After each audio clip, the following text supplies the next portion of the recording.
Well, most of us remember those Chia Pet commercials from the 80s, but what you may not know is that chia can actually be used for something a lot more practical than just decoration.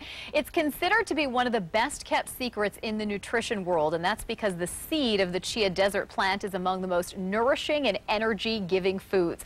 With more on the subject, I'm joined by Sherry Torkos, a pharmacist and author. Welcome back to Good Morning Canada. Thank you. Now, you brought in something absolutely fantastic. Yeah. This is Chia Homer, and I think here Homer's looking a little bit more like Marge Simpson. Yeah, exactly. He's got a full head there. It's funny because a lot of us do remember those chia commercials. They just stick in our minds, the chia. Yeah. But you know, chia seed is actually, as you mentioned, being cultivated as a food, a superfood. It actually falls into that category of the functional foods that provide us with a lot of health benefits. Well, I heard it's called the running food. What does that mean? Well, chia is, and I brought some, this is the chia seed here, if you want to take a look at it, these little black and white seeds.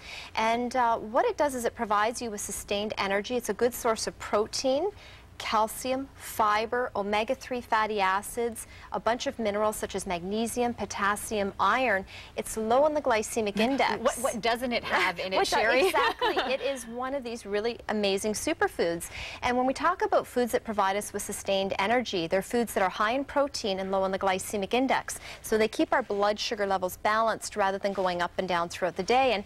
And actually there were some headlines made when a marathon runner from Mexico attributed his winning of this particular race to consuming chia, and I think he was between 50 and 60 years old, beat all the people that were less, you know, much less his age. Wow. So how much of this do you actually have to take? I mean, how many tablespoons or teaspoons of this per day should we be eating? I would recommend about 1 to 2 tablespoons a day, and there are a lot of things that you can do with the chia. I actually brought some yogurt and berries, so you can take the seeds, and they actually have a great taste. They're very palatable, and you can sprinkle it onto your yogurt and berries. Okay. Also cereal, it's great on cereals, and I have some basic cornflakes here, and you can, you know, make your cornflakes fun and exciting by adding some chia, some fresh fruit.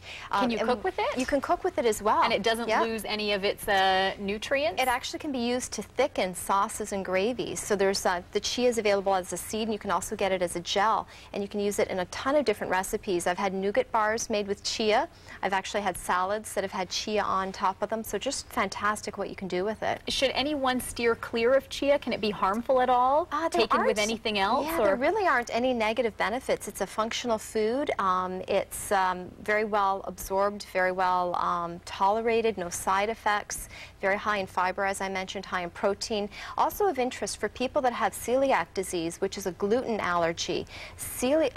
Chia is actually gluten-free, so it's a great way for those folks to increase the fiber in their diet, because a lot of people that have celiac or gluten intolerance have a difficult time getting enough fiber in their diet. So the chia, being a great source of fiber, is one food that they can enjoy. I noticed you brought in some flax there. A lot of people have been talking about flax and have been taking it for a long time. How does chia compare to flax? Yeah, I brought some flax and also some hemp seed with me as well, because I think a lot of people are familiar with those seeds. They've been around for a long time. Where chia really stands out is in its omega-3 fatty acids. It has way more omega-3 fatty acids than any other seed that's available, so it really offers that big advantage. Also high in fiber, low on the glycemic index as well. And what do you have there at the end? You've got something called Chia Goodness. Yeah. Is this new on the market? This is a new cereal, and you'll find it in health food stores, called Chia Goodness, and it can be enjoyed hot or cold. And again, a great breakfast food because it provides you with that sustained energy.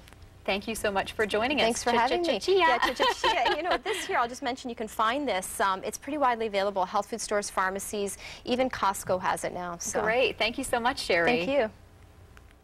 As we mentioned, Sherry Torkos is an author, and this is her book, The Canadian Encyclopedia of Natural Medicine.